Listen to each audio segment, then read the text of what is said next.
Welcome to another episode of Media Industries, the talk show that brings the classroom to the industry and the industry to you. I'm Nicholas Boston. I'm a professor in the Department of Journalism and Media Studies at Lehman College of the City University of New York. Media Studies is one of the courses I teach. Students in the class who are learning about the corporate structures and business strategies in the media industries produce this talk show.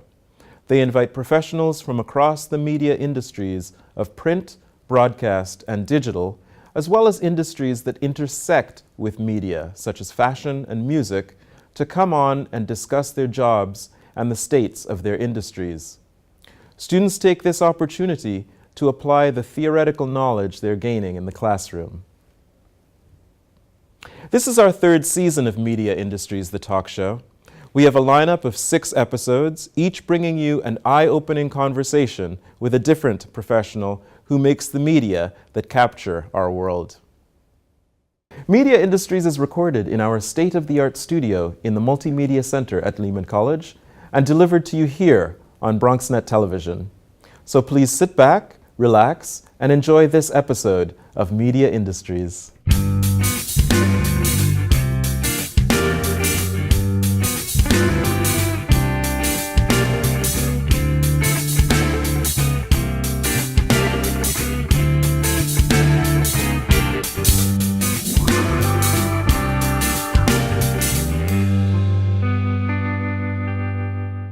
I'm your host, Lizzie Dominguez, and today we welcome an insider from the magazine and the fashion industries.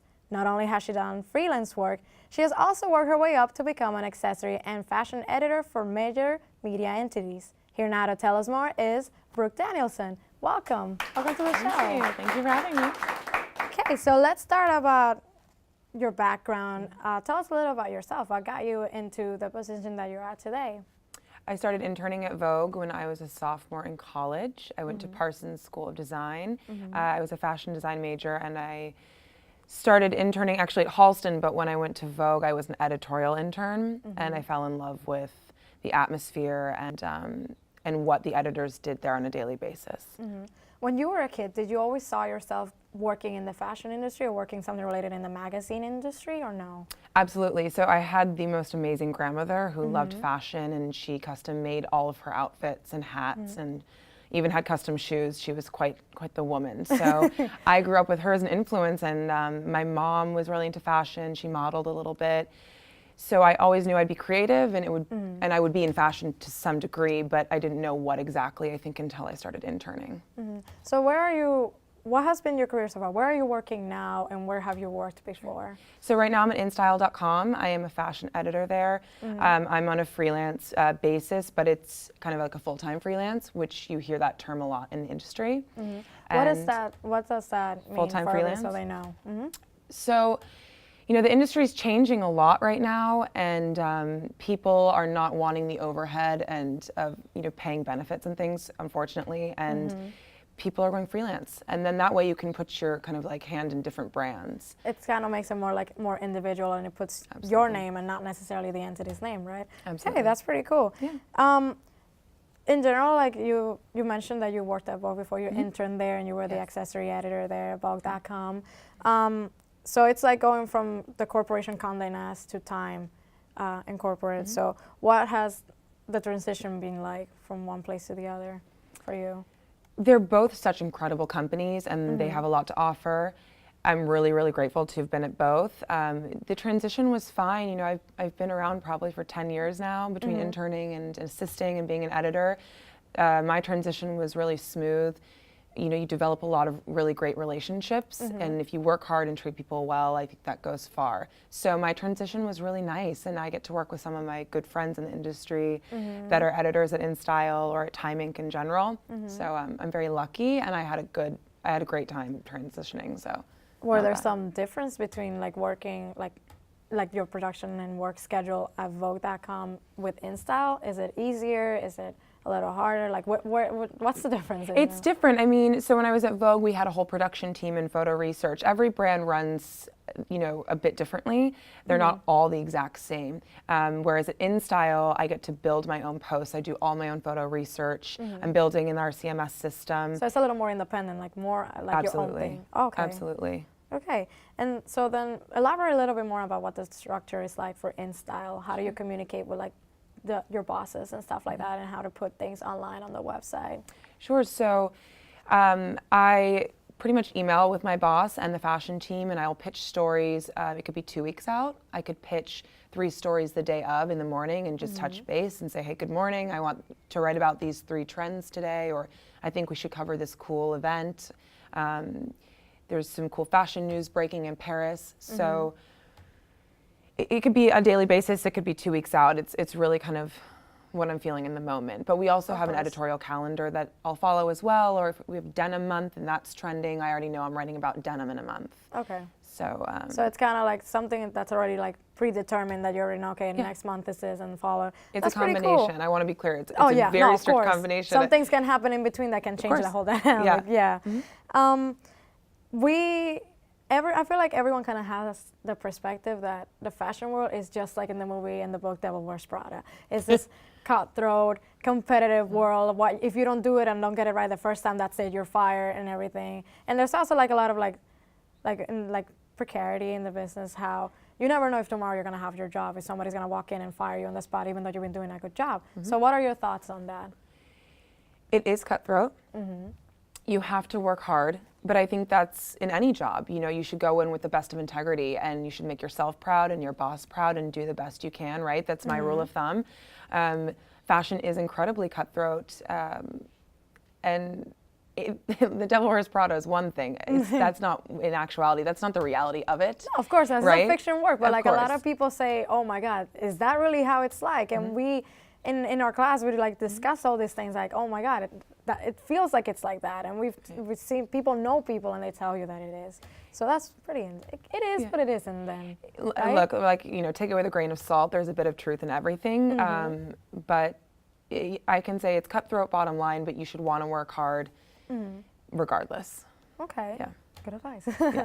Back to your work routine and your schedule. Can you walk us through a day of Brooke in like the office, or just like working from home in general? How's your work schedule like during the day? So as part of being a fashion editor, I go on a lot of appointments, and that could be at a PR house, an agency that represents multiple brands, or I could go to an in-house situation, like maybe I'm going to Missoni or Fendi. So often my days start out with pitching story ideas and reading the news and seeing what's going on in the world, and then I will probably take off for maybe 3 to 4 market appointments, and then that's where you touch base with the PR representatives of said brand or brands plural, and you walk through and see the latest collections. So right now we're seeing all of fall, which is really exciting. So we just came off of Fashion Month, and then everyone gears up to show the ready-to-wear and accessories for fall. You go and take pictures, and you catch up with your friends, and you identify trends. You see what's going on, and kind of gear up for the next season of photo shoots. In your like personal perspective and what do you think makes a person qualified to become a fashion editor, whether it's online or print? Because you've done both, right? Well, there's a different set of skills, and really the industry is going digital. So if I could tell anyone, give them a big piece of advice, it's to have digital experience. So what does it take? A great eye for detail, an insane amount of drive and passion, and if you don't love it, don't do it. Of course. Really, because you're not just sipping champagne and watching runway shows. It is a lot of hard work, and they're long hours, and I often would work 13, 14 hours. Wow. And then when the European shows are going on, you have to adjust to the European schedule, which can be quite difficult to get up at 4 a.m. But it's a lot of hard work. So I say drive, passion, and an eye for detail, and to really trust yourself and believe in yourself and speak up and bring ideas to the table. Because if you're not bringing something fresh, then what's the point? Exactly. Right? Yeah. Now that you mentioned the whole digital thing, how does that make your job easier? How do you think it makes it harder? Because with digital now, you can do your job anywhere from anywhere. So it's not like you have like, oh, I couldn't see it because I didn't have my computer. There's no reason now, or your phone. Right. So talk a little bit about that. What that experience has been like with you with the digital platforms and whatnot. Absolutely. So you kind of answered a bit of the question. The easiest part is that you can do it from anywhere, right? So you kind of are always accessible. You're on your phone, you're on your laptop. If you need to work remotely for a few days and your boss says, okay, I mean, that is the beauty of digital, right? And you have so much at your fingertips. I would say the downfall is that there's this insane need for a ton of content and instantaneous content, right? So you're working around the clock and really quickly. And it can be exhausting, and I think it's important to take a step back and relax in life and enjoy, but I would say the only downfall is just the insane cadence of it. Of course. Yeah. Can you tell me what have been the most like memorable experiences since you started working, not necessarily for InStyle, but just in general in the magazine industry? Oh, I've had so many. When I was an intern at Vogue, I was on set with Stephen Meisel, and I got to help. I was assisting the fashion editor, and I dressed Raquel Zimmerman, one of my favorite models. Wow. And also to be on set with Stephen, and just in that atmosphere, and to see one of the most talented fashion photographers, and to be with your favorite model at the time.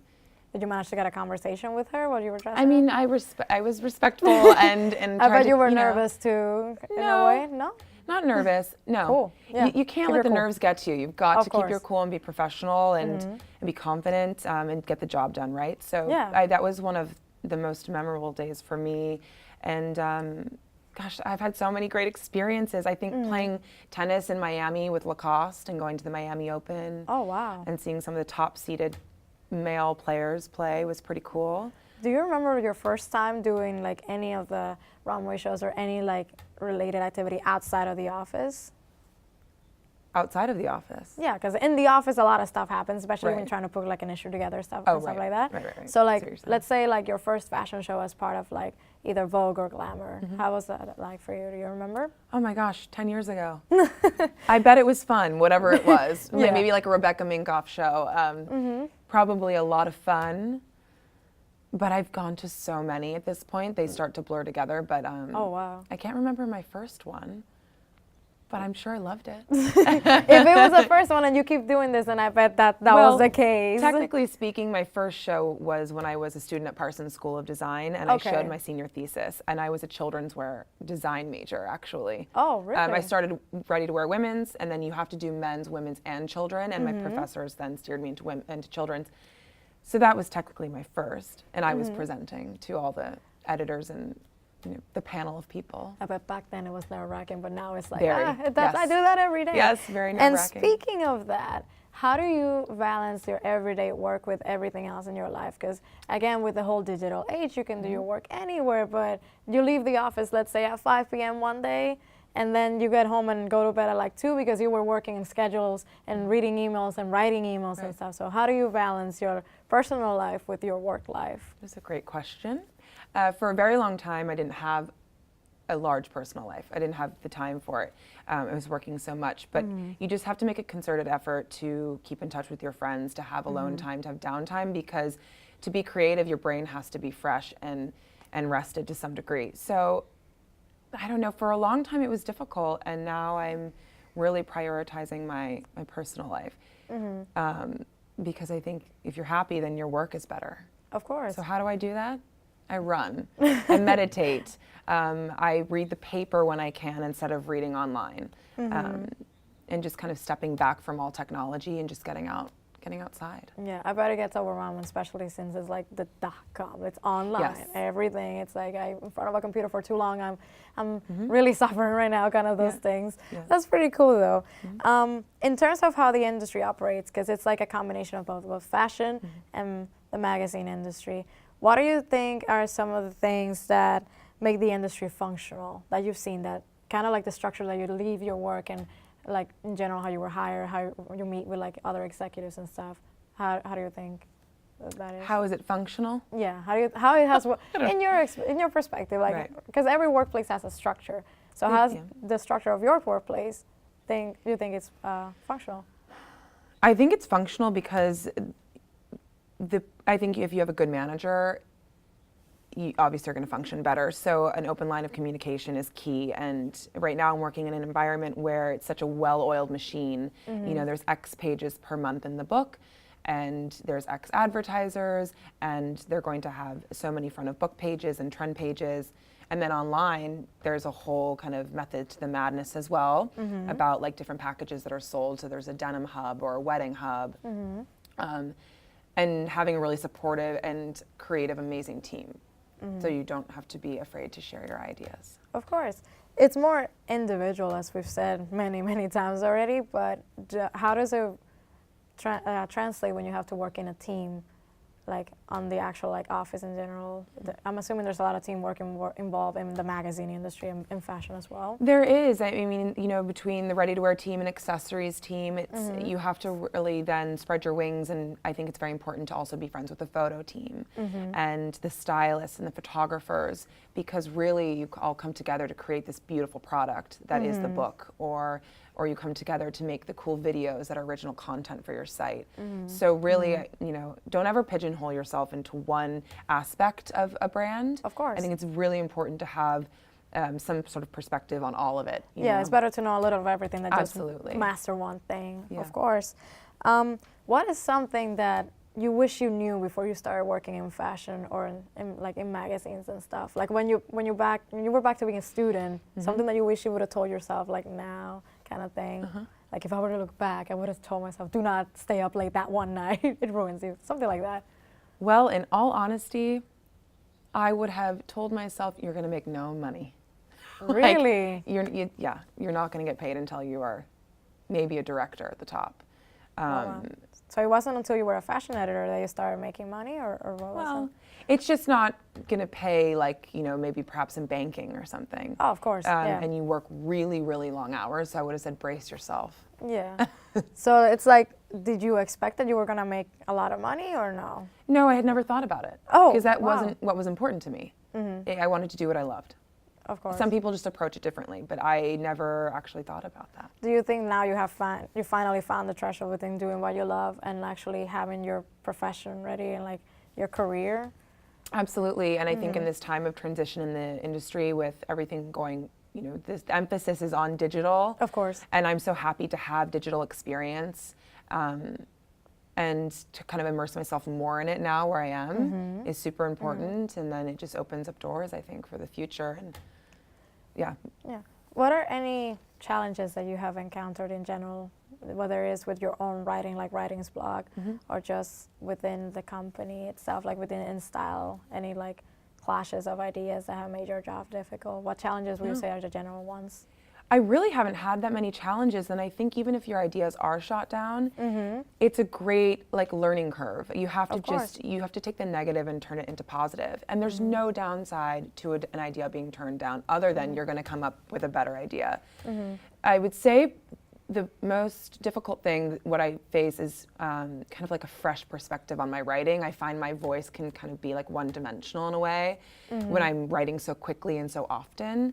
And I think that's one thing that I like to work on. Of course. Gaining a more kind of like fresh voice in a way.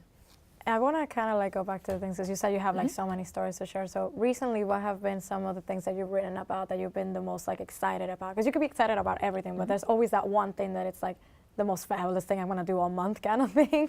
Well, I'm doing a story on how to wear red head to toe, and I'm really into that. And I think red is such a power color, and women look beautiful in red, and it's striking and badass. So I'm doing a story on that. That's what I'm loving right now. Have you worn all red girl. head to toe? I'm going to go shopping this weekend for my whole look, you know? Yeah. I know exactly what I want, but yeah, I like writing about trends. Do you think you consider yourself a person that follows all the trends, or do you rather do your own thing? Like use the trends, but not to the point where it's like, okay, that is like last season I am taking out of my closet. No, absolutely not. I do my own thing. I don't care from what season the item is from. I think individual style is so important, and stay true to yourself. I like to follow the trends because it's really fun to dissect the runways, and I think there are so many hidden messages and also obvious messages designers send, whether they're political, or it could be like a romantic message, it could be a love story, but that's how I see collections. They tell a story. So I love to dissect those stories and take those trends, and obviously they're an influence on how women dress and how we shop and what buyers are buying. And so I have my own personal style for sure, but I like to incorporate trends because it just makes you feel a little more relevant and fresh. And how does your own personal style, what you write, reflect with what the readers want to see in your posts? So how do you make sure that you know what the audience wants? Well, before I start writing for any given brand, I like to research and see what their brand voice is and kind of research who their audience is. That's very important to understand. Yeah. So I like to think, well, also, what would I want to read? What do I want to read to accompany this post? And how has that worked for you? Like, to this point, I bet it's... I think great. It seems to be working. I haven't heard otherwise, but stay tuned. Of course. Yeah. So we've mentioned like a lot of times that like you've done internships and stuff like that, and particularly with fashion, there's always that idea with internships, I'm only gonna get coffee for the editors. I'm not gonna do anything related to what I'm passionate about. What has been that experience for you when you did your internship, and do you think that there's a way to fix that? Because I'm certain that still out there, that's what most people who are interning feel like. So what are your thoughts on that? I'm really fortunate. My internships have been so incredible. I interned at Vogue in accessories and ready to wear, both in LA and in New York. And it wasn't just getting coffee. It was chucking samples in and out. It was helping prepare mood boards for photo shoots. Steaming clothes, going on set, all like fundamentals of how photo shoots are built, correct? So, and if you're in an internship that's just saying, go get coffee, or, can you copy this paperwork? Then I think you should assert yourself as an adult and just say, I'd like to take on more responsibility and I'd really like to learn from you. How can I take on more and better assist? So you just have to be proactive, and I think people really respond well to that, and they want the help, and I think you just have to go in there and be confident. Well, that's pretty good advice. As a woman in general, and being a fashion editor, which a lot of people will find stereotypical, and that's not always the case, because many industries, if not all of them, they're always like gender-based in certain positions. I want to know your thoughts on that specific thing, because as an editor, you have a certain amount kind of power in a way. Tell me a little bit more about that, what you think. About the power of being an editor? Yeah, and how it's like, if it's ever been influenced by you being a woman in general. Right, I mean, obviously it's women's if you're specific to women's fashion, the industry is very female dominated in the editor side, I would say. It's nice to have men around and to have a different perspective on things.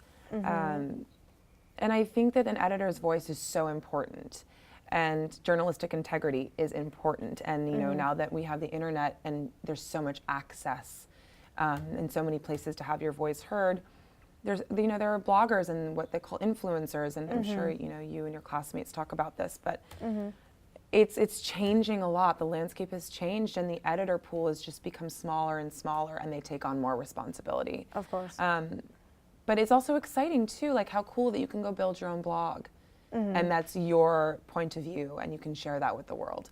So there's ups and downs to everything, but an editor's voice, I think, is a powerful one. I'd like to think. Yeah, especially now since you've been through all the other positions that there's like you were an intern, you worked under a person, you still work under other people, I bet, but it's now more you're doing your own thing. Right. Yeah, that's all I wanted to say. That's pretty cool. Yeah. What advice would you give to people who want to enter the magazine and fashion industry and are kind of afraid to do so, or just in general any industry that's related to media? What advice would you give them? When entering this, I think, well, if you're afraid by any means, you've got to conquer that. You just have to push fear aside, or use it to fuel, your desire to be in the industry. Step out of the comfort zone in a way. You've got to step out of your comfort zone, absolutely. And once you do, I think you'll feel so much better, because there will always be times where you don't feel confident to your best or your voice is heard. But the next day will be a new day. I think you have to prepare yourself for long hours, hard work, be quick, on your feet. You have to think quickly. Be very diligent, detail-oriented, and always aware, because you can draw inspiration from anywhere. Of From the course. street, from the newspaper. It could be the woman walking down with her hair in a side ponytail, and all of a sudden I think that's cool, you know, Yeah, and I I'm want to gonna write about it. Yeah. Or you see some girl wearing 3 pairs of socks layered some way. I don't know, but I'm making this up. But Yeah. then that might be cool. But I just think being really aware and being really open-minded is Of course. important. Has it ever stopped you, the fear of like failure and stuff like that at one point? But Yes. now it's like nothing. Yes. How do you overcome that? How do you overcome any challenges that come your way? Sure. I mean, there have been times where I've been in meetings and I've held my tongue because I didn't have the confidence to speak up and pitch a story idea, and then it will literally come out of someone else's mouth, And it's then like, it's a story. I thought of that. No, I was just thinking that. Yeah. So with age and with confidence and just working on that whole thing, and you know, it's better to put it all out there, and just if you get rejected, you get rejected. Of course. You know, you can't live your life in fear of it. In this like particular industries, like it kind of gives you more maturity, that rejection in a way. Yeah, Okay. sure. That's very cool. Well, Brooke, it's been fantastic talking to you. If people want to find out more about your work and what you write, or just keep up with you and your endeavors in your life, where can they contact you? Where can they contact me? Yeah. They can go to InStyle.com and type in my name and read my stories, or Instagram. Why not? Email me. It's all up there. It's a social media work, and that's all that basically you do. DM me, as they say. I don't know. Fantastic. Well, Brooke, thank you so much for coming and sharing all this stuff with us. And yeah, Thank you for having me. And good luck with the rest of your work and the following issues that you're working on, the following stories. Thank you so much. Thank you. And thank you so much, you, the viewer, for watching this episode of Media Industries. If you want to see more of our work and the shows we've produced, please visit bronxnet.org.